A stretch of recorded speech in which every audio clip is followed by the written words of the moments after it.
gumawa ako ng candy na yari sa pitches, manibalang pitches. Ngayon, hahaluin nyo, i-blend nyo muna yung pitches kahit manibalang. Pakulo kayo nito, pakuluin nyo yung pitches na ginrind sa blender. Tapos nilagyan nyo ng 1/3 cup ng sugar. Ngayon, depende sa dami ng gagamitin yung manibalang na pitches. Kasi medyo maasim-asim yon, kaya magkaiba ang kutsara nyo panghalo, pang mix sa gagamitin yung pangtikim.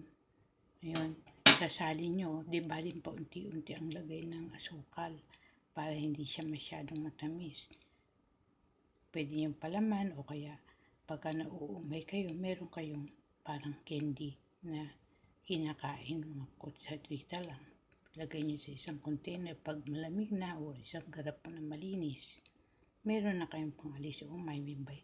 Saka basahin nyo rin yung health benefits, lalagay ko sa description. Thank you for watching. See you on my next vlog. Be sure to click subscribe for more videos. Bye.